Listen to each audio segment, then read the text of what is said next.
To factorize these quadratic equations, the trick is to consider the following rule.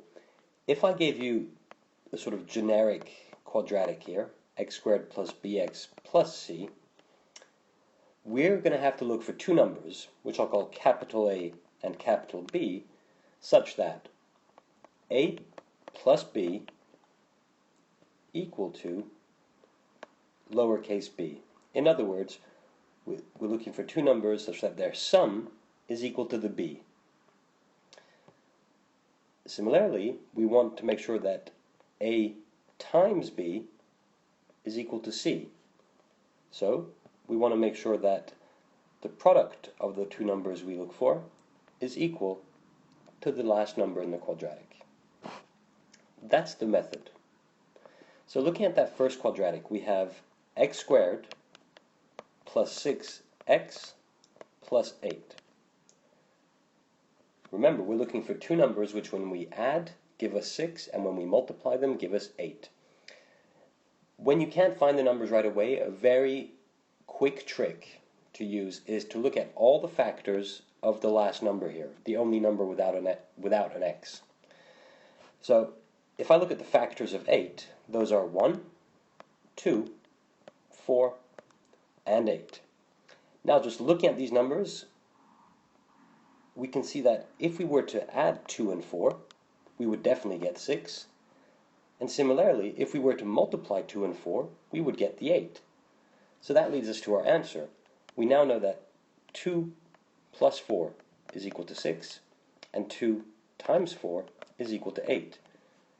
And so we can now write this quadratic equation as x plus 2 times x plus 4.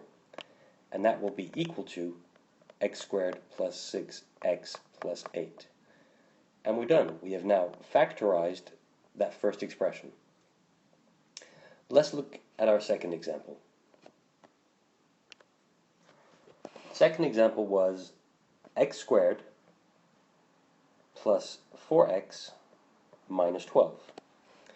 Now again, we're looking for two numbers, a and b, such that capital A plus capital B equals to 4, and we want capital A times capital B to be equal to negative 12 this time. Now, since when we multiply the two numbers together, it gives us a negative number, negative 12, that means that one of them has to be negative. So we keep that in mind. The next thing we do, again, is we're going to write all the factors of 12. And if we write out the factors of 12, we have 1, 2, 3, 4, 6, and 12. So looking at that list of numbers, can we find any two of those numbers which when we add them will lead to 4, and when we multiply them will lead to negative 12? Well, if we start looking into, let's see, if we were to take 2 and 6, could we do it? 2 times 6 definitely gives us 12. But we want to make sure that when we add them together, it gives us 4. So if I were to do 6 plus negative 2, that would definitely give me 4. And luckily for us, 6 times negative 2 is equal to negative 12. So we now have the numbers we're looking for. And we can now write x plus 6 times x minus 2 is equal to x squared plus 4x minus 12. And we're done.